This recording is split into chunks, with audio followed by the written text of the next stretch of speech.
because I don't have a handout that has a hot link for you, but that's what I wanted to be able to do. Unless you email it to me and I can send it out to everybody. Okay.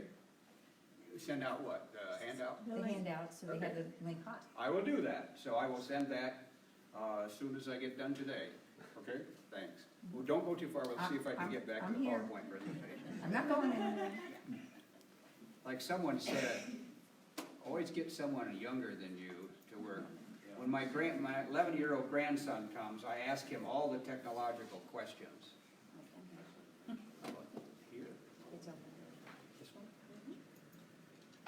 Okay, and probably slideshow from beginning. Perfect?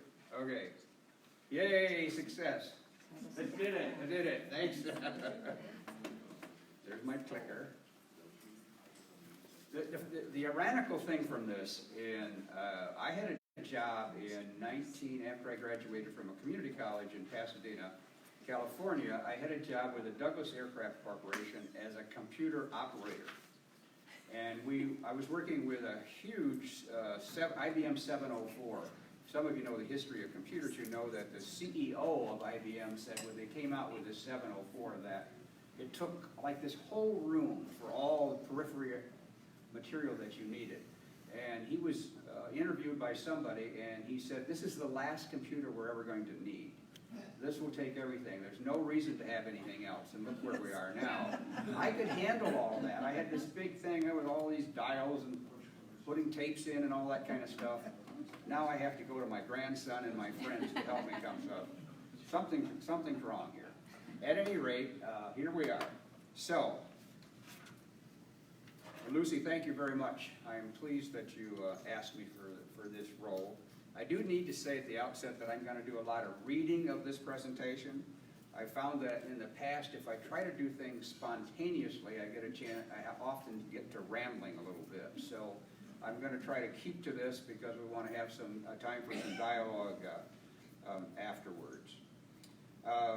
I did look up the role of a keynote speaker and found some of these expectations for me. The speaker might motivate, educate, entertain, and even provide leadership. The job of the speaker is to lead the audience somewhere they've not been before. A longtime minister at my church used to say that whenever he put the word sex in the program for what the upcoming sermon was going to be, the attendance always increased.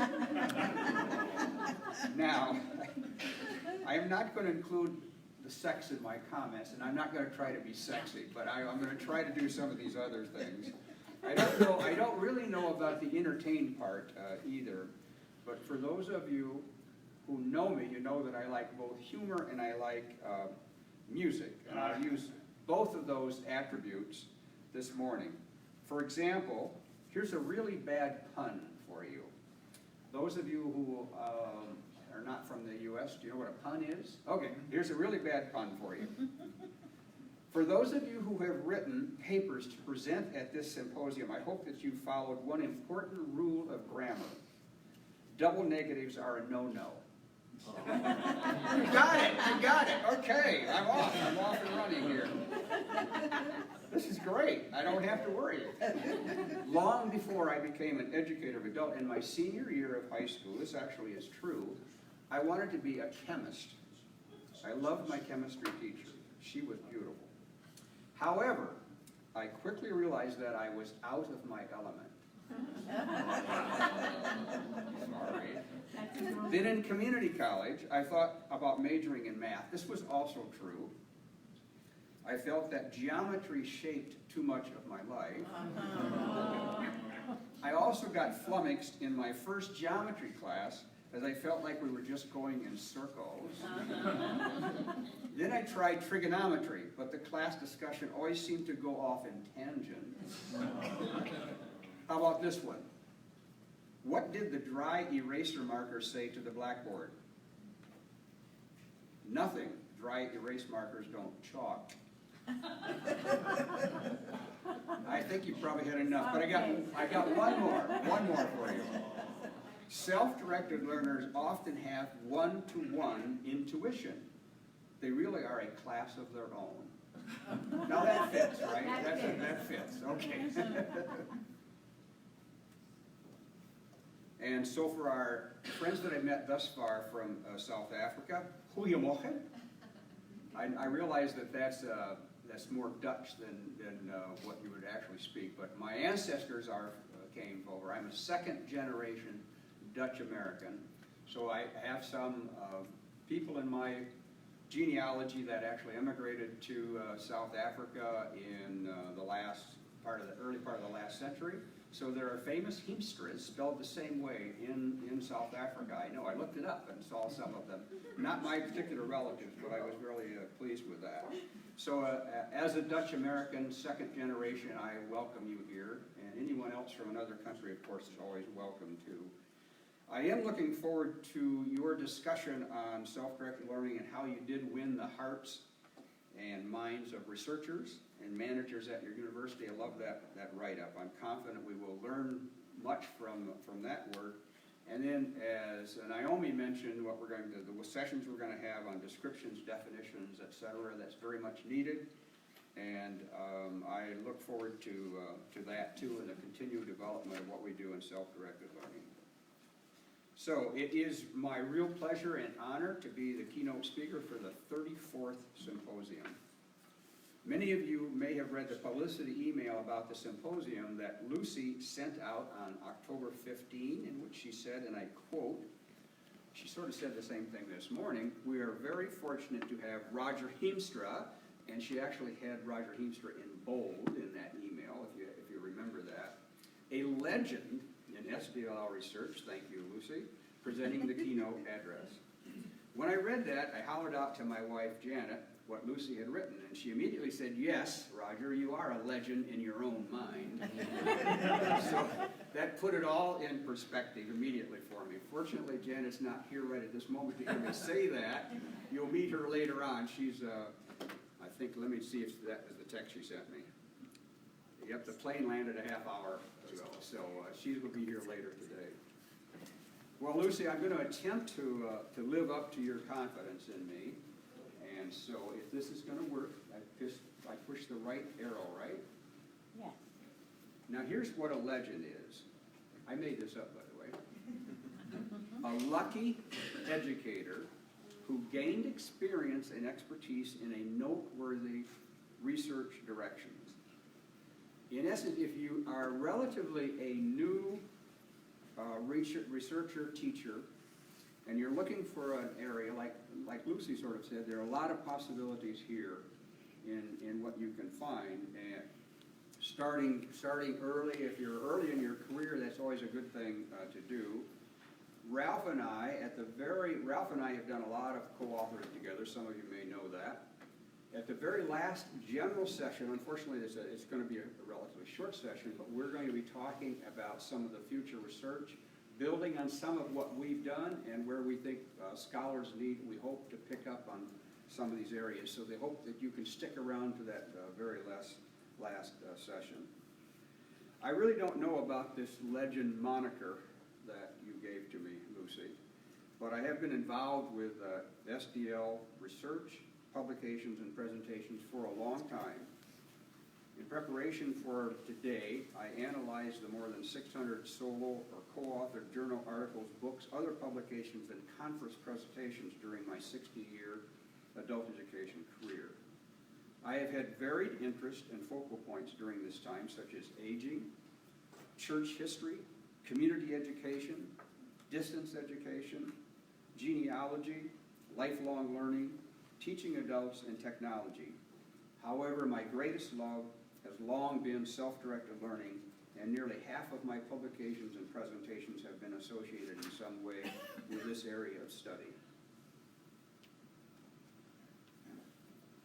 In fact, my first academic presentation related to SDL was 46 years ago in 1974, and my first publication related to SDL was in 1976. I'll send that bibliography to Naomi, and a lot of what I'm giving you as dates and so on will actually show up there in the material you would have with links to where you can find some of these materials. Now, Lucy had mentioned Huey, and of course, we're very sad that Huey can't be here. I was very honored to have been an inaugural presenter for that first symposium in 1986 at the University of Georgia, in Athens, Georgia. This slide shows you the cover of the book that came out of that first symposium. It was published in 1988 after funding got things going for publications.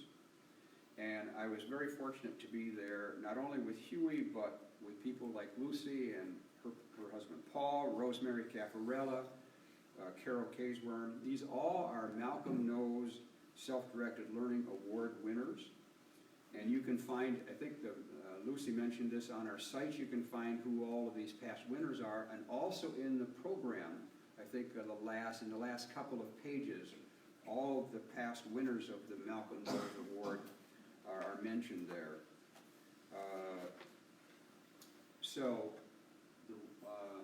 Yeah, that's all I wanted to say about that particular slide here. This is something that I did at a symposium a few years ago.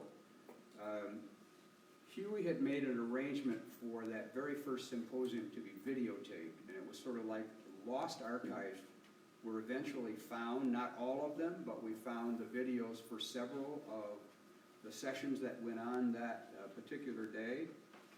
And so in that video, I took that video and made a bunch of screenshots, and I think I captured everybody that presented and attended that very first symposium. So I would just point out, when you get this PowerPoint presentation, if you happen to be interested in that, note the link down here at the bottom. On my webpage, I've got pictured all the screenshots that I took off of that video of the people that presented. So you can see what a lot of us looked like in our younger years. It was a very historic time, and for this field of self-directed learning, a very important time. My interest in what would become my main contribution to self-directed learning came almost 50 years ago. I was a relatively young assistant professor of adult education at the University of Nebraska. Although I had completed my PhD in 1970 from the University of Michigan, I really had no experience or training associated with teaching graduate students. I think a lot of my colleagues were in that same boat. We wound up being professors and not having had real preparation for it to speak of. In essence, I struggled with my teaching in 1970 and 1971, and that's because only one of the 25 to 30 students that I typically had in my classes only one was younger than me. So I was the kid on the block teaching these very experienced adult educators and trying to figure out how to really do that. And I really felt unprepared for what I should do as a teacher as a result. Then in 1972, two extraordinary things happened that initiated what would become changes in my approaches to working with adult learners and provided primary focus for my long-term research and scholarship. I was influenced by the work of both Alan Tuff and Malcolm Knowles. Thus, what began as efforts to improve my teaching resulted in my embarking upon research, experimentation, and scholarship that ended up taking over a big part of my professional life.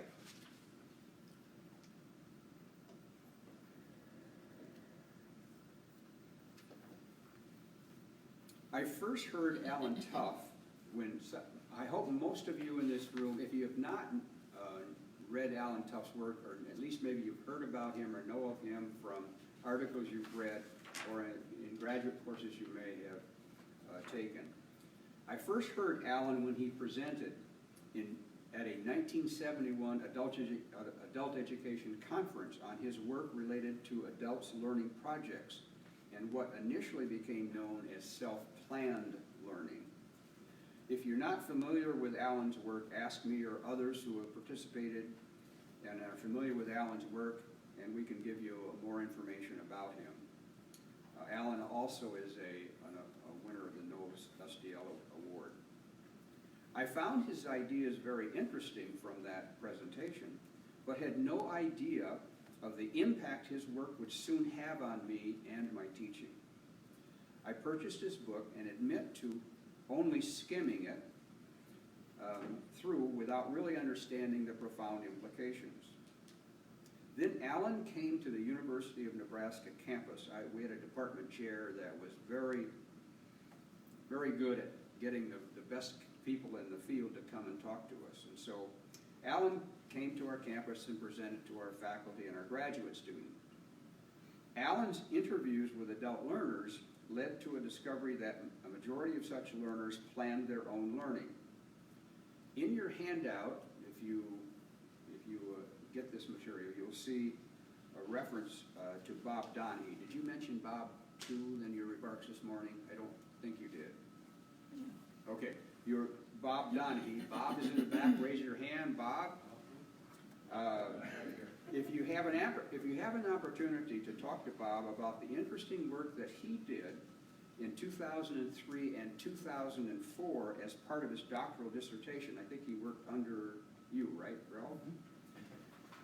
Included a fascinating interview that he had with Alan in his home, so that you get a chance to grab him over a coffee or something like that and get more about that.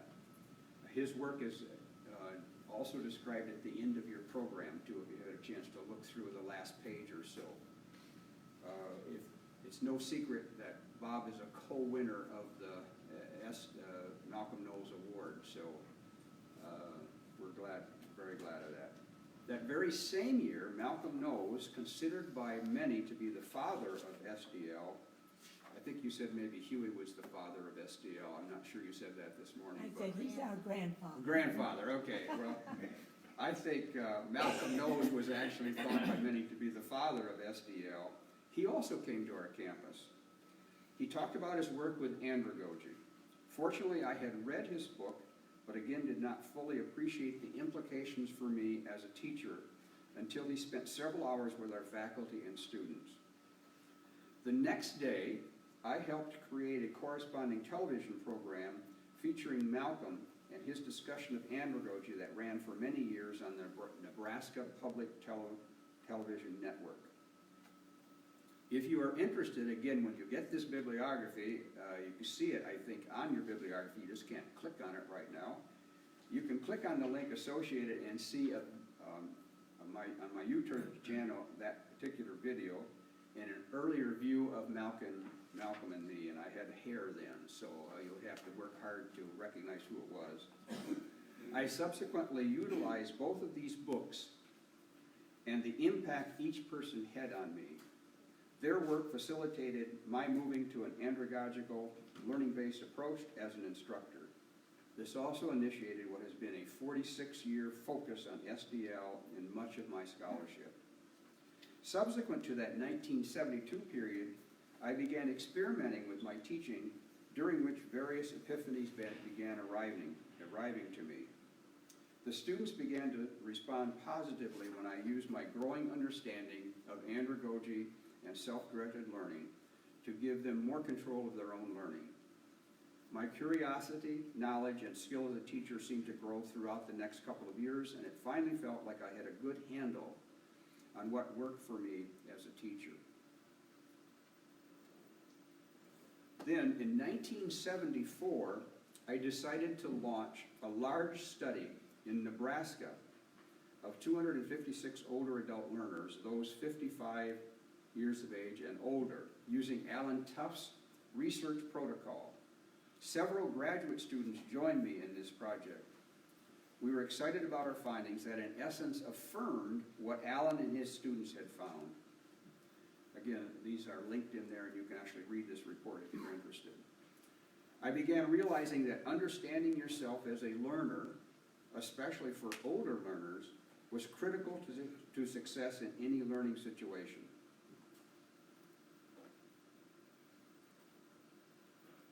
Thus, I began to think of a concept that eventually became my mantra: helping learners take increased responsibility for their own learning.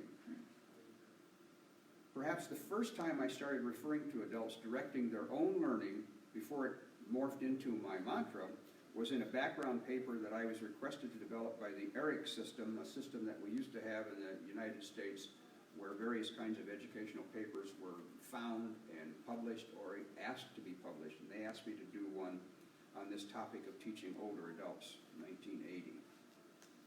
I do remember using this mantra in a signature at the bottom of my emails when this option of adding signatures became common in the early 80s. By my 1986 speech at that inaugural SDL Symposium, I started using it, and in my first two co-authored books, one with Bert Sisko, a colleague who used to come to these, he's now retired and lives, I think, in Vermont now, and then he and I did one book, and then Ralph and I did a book in 1991. So this mantra has been my growing force as a teacher and researcher now for many years. Now to transition what I hope is the new meat of this presentation. The fact, too, that I'm in the latter part of my career, this is another way of stating my older, more mature years, actually my 70s and now my 80s, I can look back on what I have accomplished and, Lucy, try to find out what there might be about me that you could be referring to me as a legend. We'll see. I do find myself doing more self-reflection.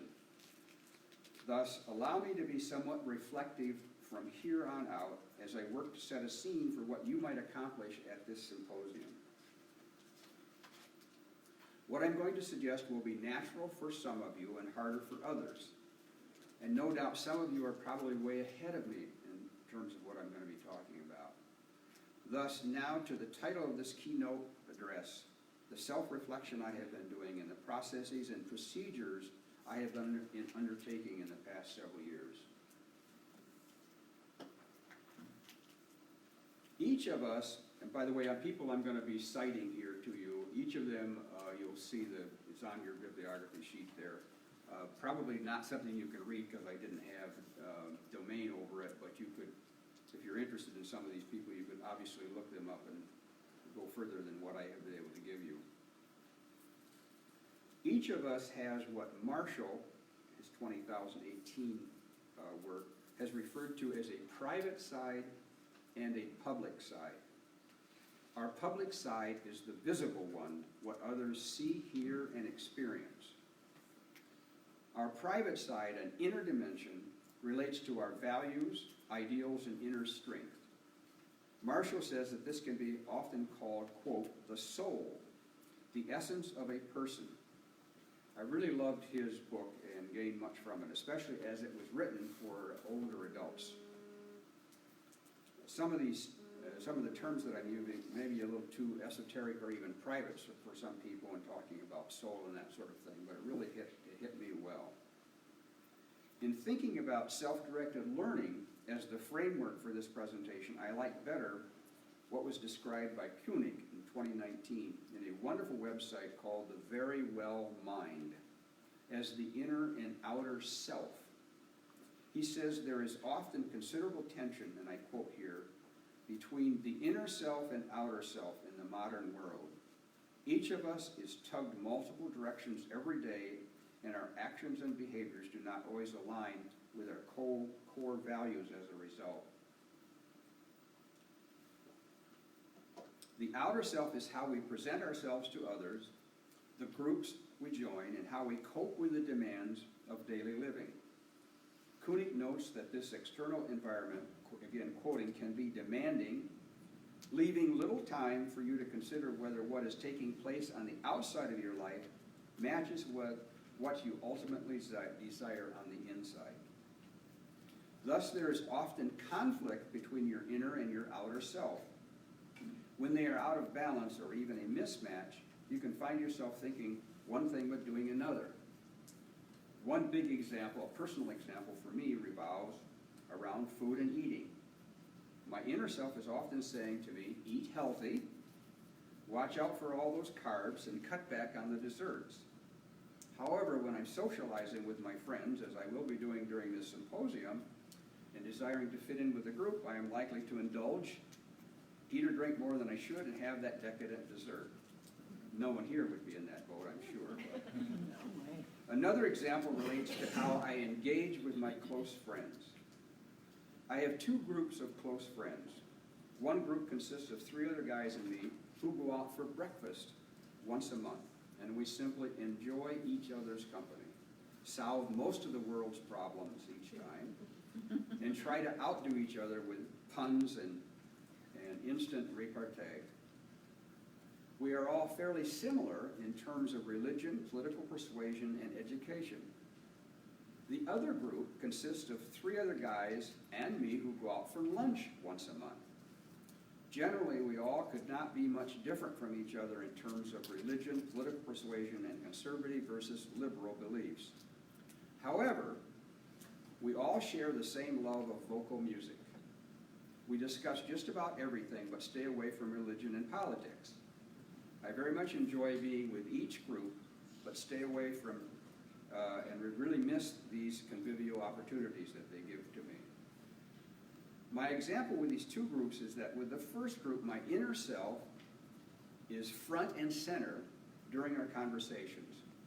However, with the second group, I'd never let my inner self kind of bump into the conversations. We keep it just at the kind of the outer level. I surmise that conflicts or the lack of balance can often come from spending too little time thinking about your inner self, especially during your working years. I know that was so true with me. I was so tied up to the demands of the job and keeping myself out there, so my outer self was always front and center. Some of you probably are more successful than I was in my younger years in finding that balance. But I can honestly say that I did not give much time and energy to finding or even thinking about my inner self. However, I believe that I have come to an aha moment in the past several years, especially since my first retirement in 1997. And this has led to my increased self-reflection. In just a few minutes, I'm going to describe to you some of what that has meant to me now. There actually has been much said about this inner self and the value of understanding, if not engaging with it more.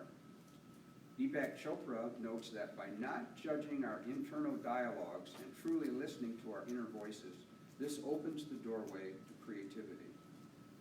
Hodge, in his delightful 2009 book entitled From Within I Rise, says that within there is something profoundly known, not consciously, but subconsciously. A quiet truth that is not a version of something but an original knowing. It is there guiding us along the path of greater becoming a true awareness. Suggs in 2000 goes a bit further in urging us to know our inner selves better. I'm quoting him, "I find it sad that too many do not understand themselves or their potential. They don't even take the time to get to know their unconsciousness. You can truly learn so much by simply getting to know the you that is behind the reality of yourself."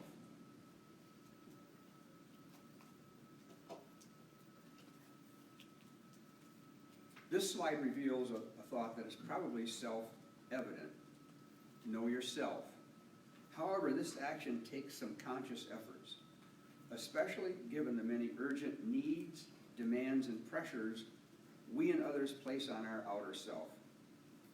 For me, in all honesty, it has really only been possible the past couple of decades, as I've said. Others have talked about the inner self in various ways, such as inner goal, inner strength, voice from within, self-awareness. All seem to converge on the personal value in knowing yourself better. I mentioned several of these approaches and ways of doing it here in the bulleted points. Action words like listening, trusting, knowing, being honest with yourself, understanding yourself. I suspect most of you could come up with additional items and perhaps maybe even practice them regularly. It's these last 2 bulleted points that I put in bold that can serve as the foundation for the balance of your inner and outer self in terms of self-directed learning and as focal points for the remainder of my presentation. Embracing your self-directed learning tendencies and then also to write in a journal regularly. And I'm going to mention why I think that's so important. What then does all this have to do with self-directed learning? For me, as I get older, and as I mentioned, I'm to take time to be more reflective, I do listen to my inner voices, trust more my natural instincts, and embrace my preferred ways of self-directed learning. I'm sure it does not have to be tied to the aging process, and some of you may listen or have been listening to your inner voices and seeking the balance I am suggesting for some time. I have been doing some of the processes and procedures I will describe next for many years now, but I do recognize that they have become more meaningful to me in just the past decade. For example, I became the Hiemstra family genealogist back in 1970 when I took an adult education class on how to carry out genealogical research. This started my interest in gathering family history. I realize now that way back then when I was speaking to my inner self as I could work on this, quote, hobby when I wasn't banging away on my professional life, i.e. my outer self. I have not only maintained this interest since then, but have visited the Netherlands on 4 occasions, taught a semester at a university of Twente in Enschede, Netherlands, and worked with a relative there who is also a genealogist to do extensive research on my family ancestors.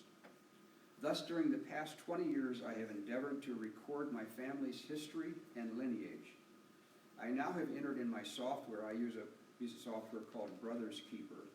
I have entered in my software some information on nearly 3,000 people in the Netherlands, the United States, and beyond, with whom I am related in some way. I can now trace my lineage through my father back to a man named Thomas, who was born around 1500. When you're looking at old church records, sometimes it's hard to interpret everything, but it was around 1500, most likely in a village in the northwest part of the Netherlands, now called Oostermeer. Thomas, it was the last name is not known, but a written church record showed the name Thomas. I could go into some of the reasons why this particular name, if you're interested in that, because it has to do with the way people were named in the Netherlands at the time. He most likely was a farmer, perhaps even a peat farmer. I don't know if you know what peat is, but if you have wet, boggy land, which most of the Netherlands was when it first started out, a peat farmer would go in and actually harvest that peat, dry it out, and it was used for fuel. And I actually visited an area that was done by a great-great-great-great-grandfather, and he was also a peat farmer. They would dig out this peat so that it would dry and could be drained, and then it could be tilled. This slide is a screenshot from my genealogy software printout, and it gives you the background to suggest that what you could do when you do with something, a hobby like this, and what it might mean. I also have been studying my own life. This is a way that I use to kind of massage my inner self, I find. Soon after I retired that first time, I say first time because I've had some adjuncting positions since then, including twice for Ralph at different institutions, once for Lucy down here in Florida, so fun doing that.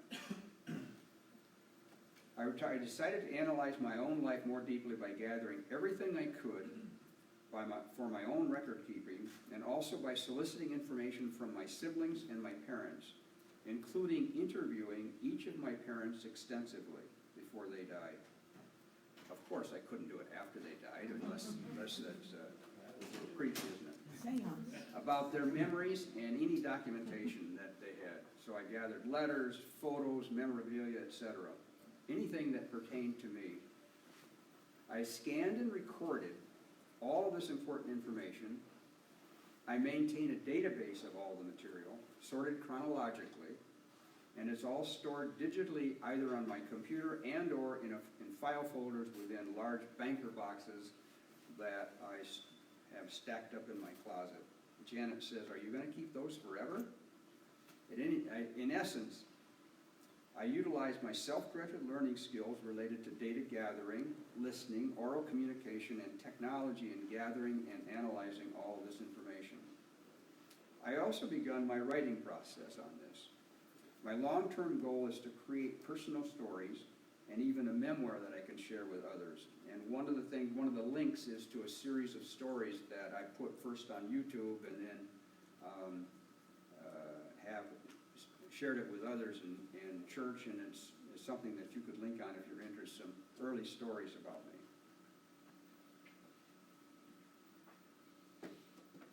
I also maintain a daily journal, with each entry typically beginning with the day, the date, and the weather for the day, and then followed by 2 to 5 paragraphs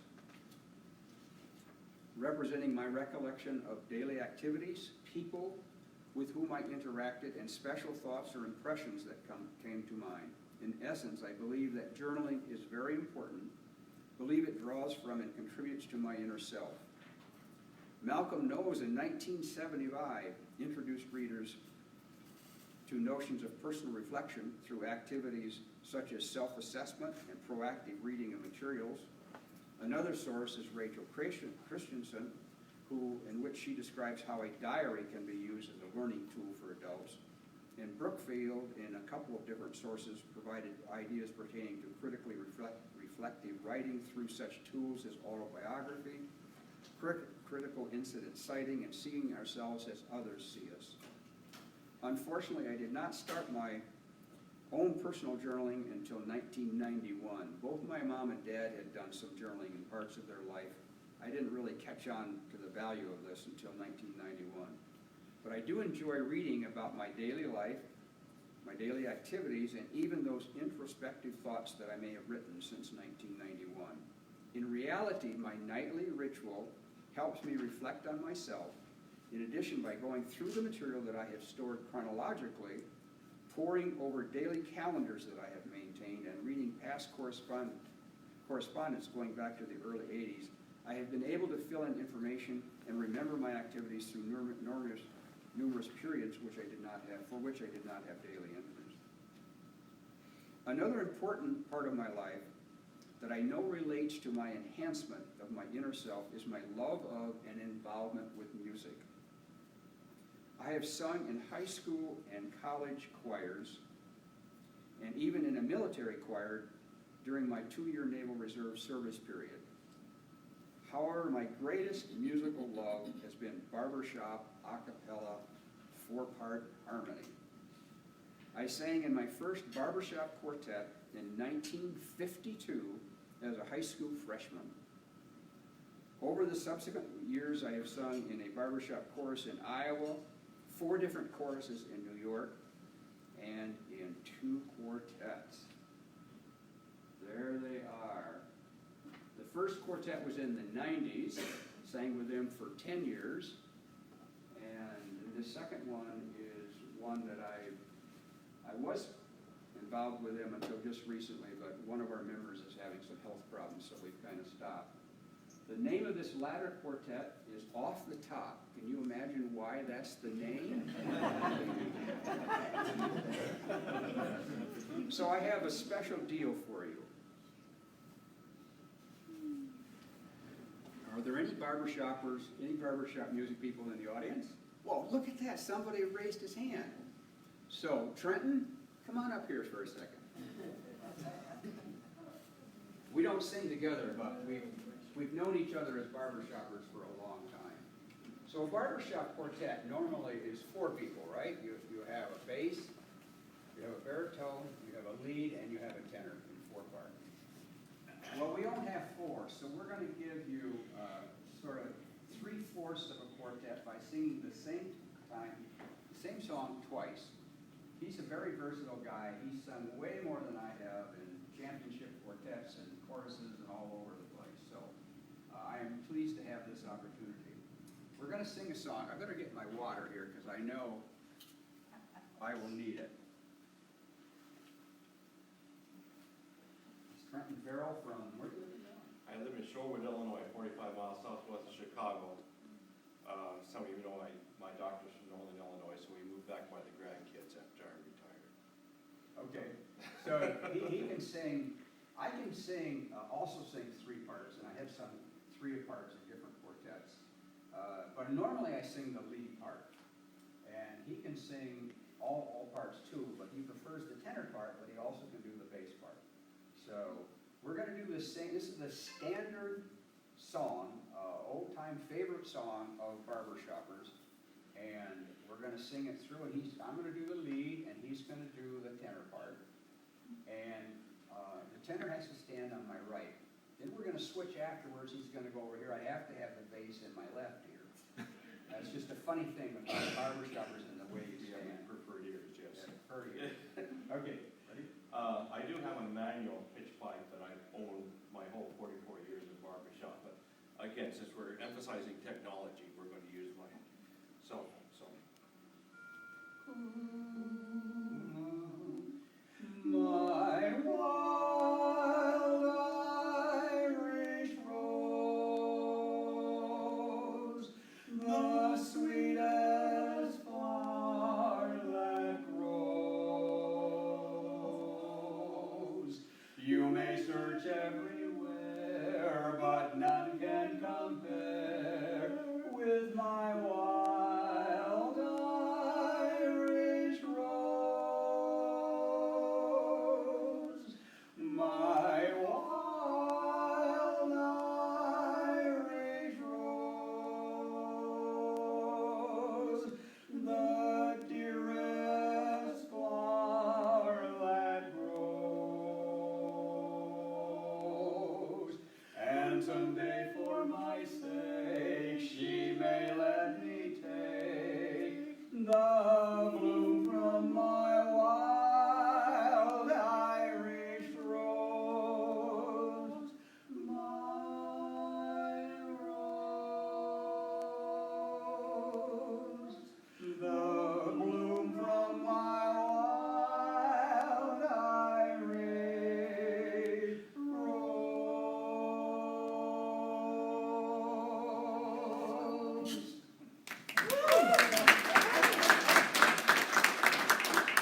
Tenor is my normal part. Well, we'll see how this goes. We're going to now go to the bass part. My wild Irish rose, the sweetest flower that grows. You may search everywhere, but none can compare with my wild Irish rose. My wild Irish rose, the dearest flower that grows.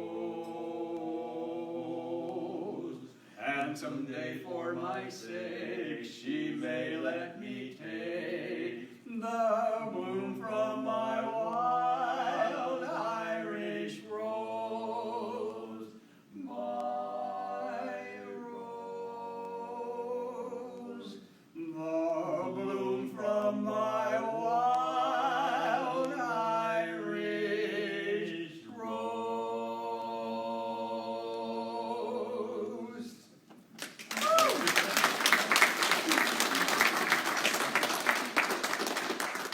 Now that was the true inner voices coming right there, I'll tell you. The thing about barbershopping that Trent and I both love is that you literally can go anywhere in the world now, find three other parts and sing these songs, and some of these standard songs. I've sung these standard songs with other people in 4 or 5 different states, so that's the fun part about it.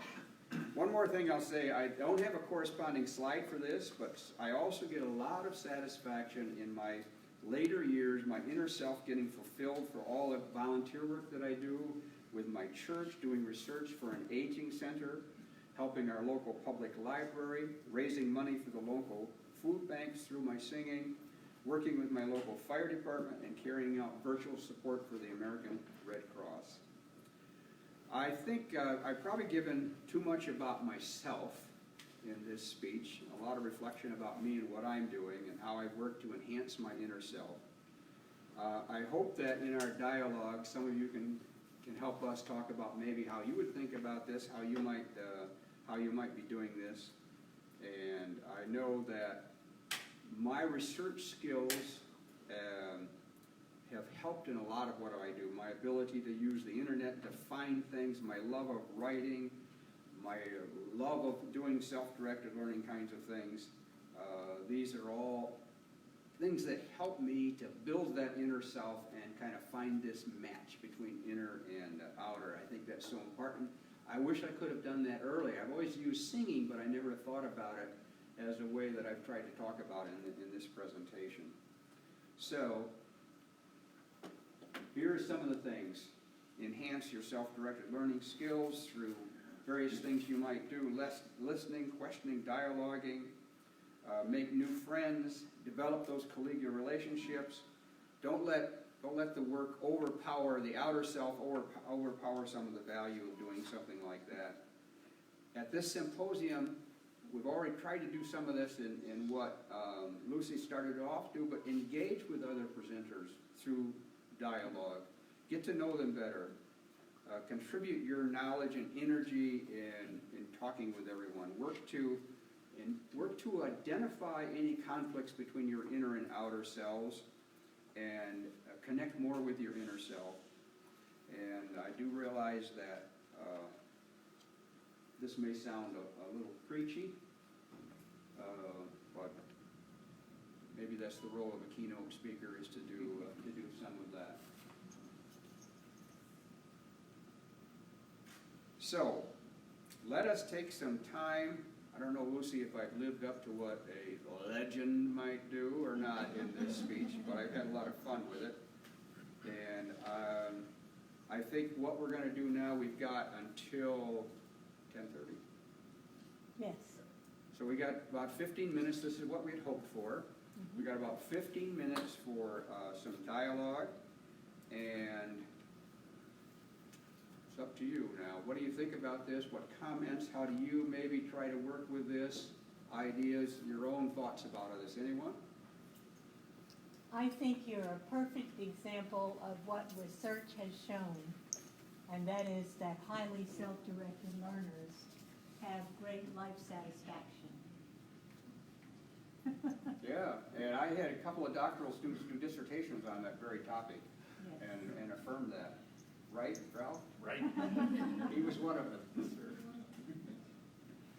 Mike? I have a comment. This talk has intertwined a personal path and even a professional one, beginning with your story about becoming a professor and not knowing how to deal with these Right. adult learners. So much of this has been focused on the self reflecting on one's identity, thinking about oneself, and looking at the faculty member side. I mean, the theories are associated with commitment being based upon whether or not we identify activities that are in line with our integrated self, how we see ourselves. So often, commitment is enhanced if others, like professors, help students re-identify themselves a certain way. So when I work with doctoral students, what I'm trying to press upon them is that I'm helping them learn how to be a professor. When they take a course, I'm impressing upon them, they may be asked to teach that course one day. So it creates you try to create a different self-identity, so to speak. I wished I had professors that had done that with me, because I had to struggle with it. That's excellent. Okay. Well, I didn't know if you had thought much about that in that regard as well. Well, I think I have tried to do that with my own students, because I felt that as a lacking in terms of my preparation to be a professor, researcher, scholar. So I think that's a good one, Mike, to build those skills right from the beginning if you can. Excellent. Other thoughts, comments? We have some mics. Oh, mics. We have a mic right there. Oh, yeah. You have some useful mics up there, though. And how do we turn them on?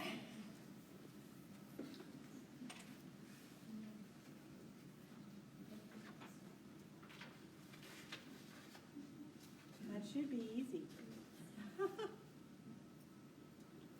Naomi? All right, Someone- there you go. Push the mute button. Yeah, that's a good point. Let's share comments so everybody can hear them. Other thoughts about this? One of the things that has helped in Valerie, let me give you this. So that people understand. I have pneumonia, so just bear with me. Oh, okay. It's not contagious, it's backs up for me. Okay. See, One of the see, right, things, crack me into it. okay, one of the things that I have discovered in terms of having the opportunity to work with a lot of diverse students from lots of different disciplines, is that we are one of the few groups that actually addresses the whole concept of self-directed learning methods. And I have, whenever we're working with people from the sciences or from history or from, it doesn't make any difference. They're just amazed that we even consider this a time of study. And I think that what finding more and more fascinating is that these other disciplines are now starting to catch on. And I think that that's been very healthy because the conversations are also increasing within our universities, as is within South Africa, but other universities as well, as to why we have not been doing more of this. And I encourage all of you to ask the question, why is it that we aren't doing it here, there, and yonder? Because I really think that it does give everybody an opportunity to find a new way of learning. And it is a new way of learning, even though it's been around since the beginning of time. It's a new way of learning in that everybody has to approach it on their own individual level. And that's unique in terms of a lot of learning. Thank you. Anybody else? Lucy also has a mic. Anyone else?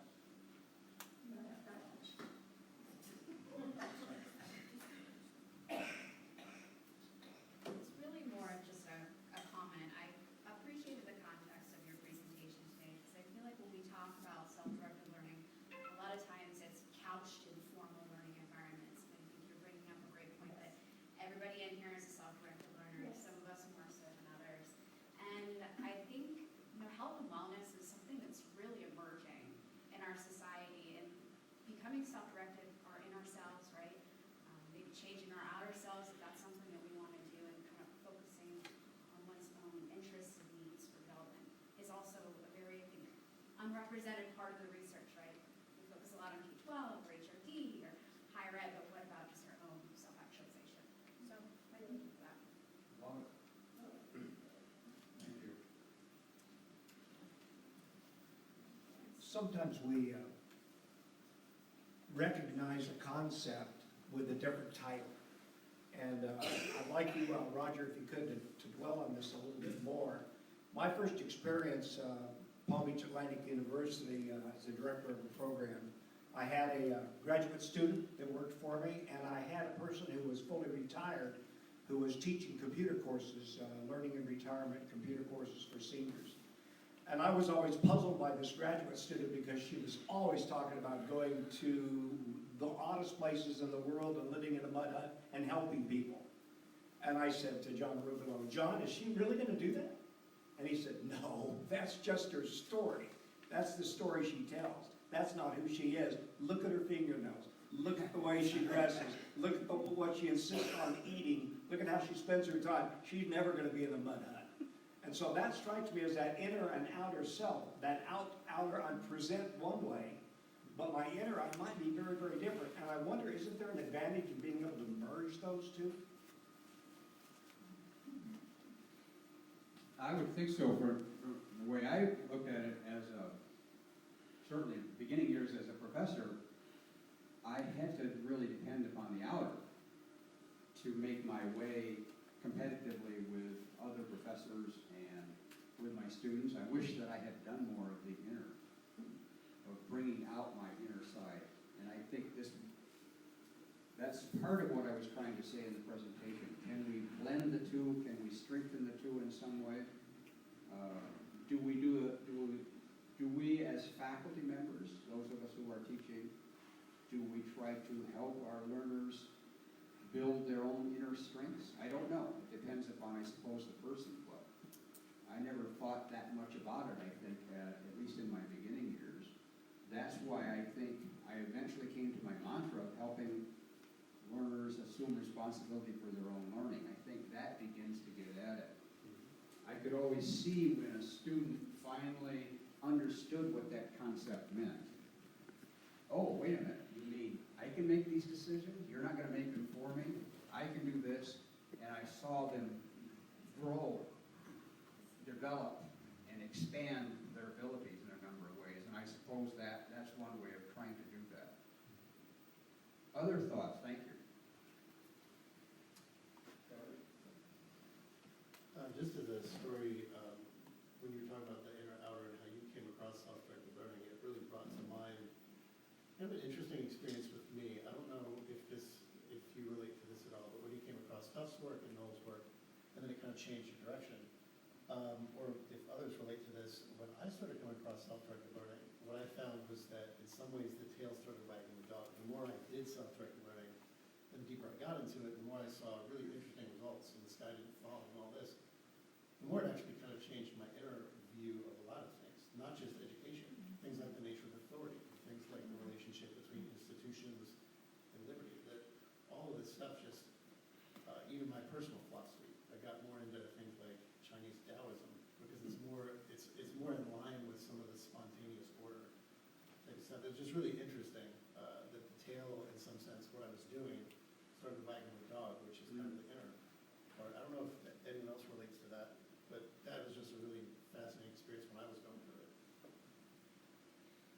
One of the things that I had all of my students do is develop their own personal statement of philosophy. I realize now from the way you just put that was probably an advantage for them, is to look deep inside and think about philosophically, where are they in terms of their life and what does that mean for them and how might that affect them in what they do in the future. Good way of putting it, thank you. We still have 4 or 5 minutes. I'd just like to point out that I think one of the things that is our greatest responsibility, if we have any responsibility for teaching at the high school level, the elementary level, in an HRD setting, or in a university setting, is to help people to realize their potential as self-directed learners and to move toward it. I had a wonderful experience early on in my doctoral work. I went to a seminar that was conducted by Malcolm Knowles. And I walked into this room. It was jam-packed. It was an auditorium that didn't have a seat left.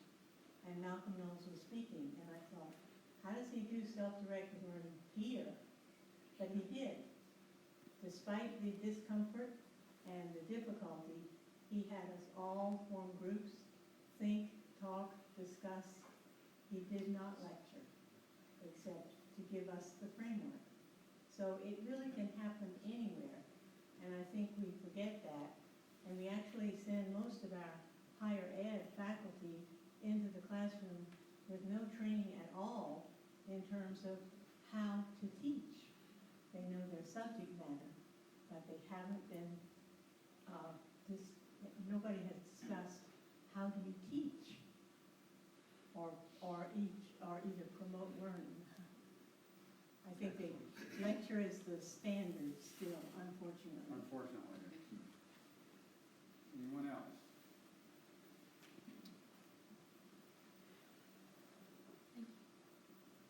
I think we do our students a strong service when we bring the inner life into the classroom by recommending and facilitating reflection so that the students can match going on outwardly with what's happening inwardly.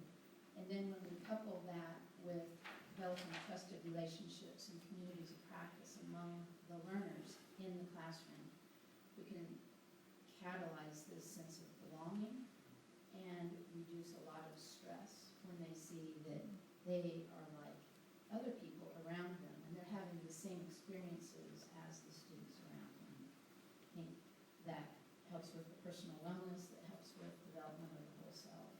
And I really appreciate you talking about this today. Thank you very much. Okay, when did you need to stop this? Well, we're not gonna stop until Naomi manages to drag her aunt and her mother in here. Okay. Very good. She's on a mission. And we'll pick this up later. They,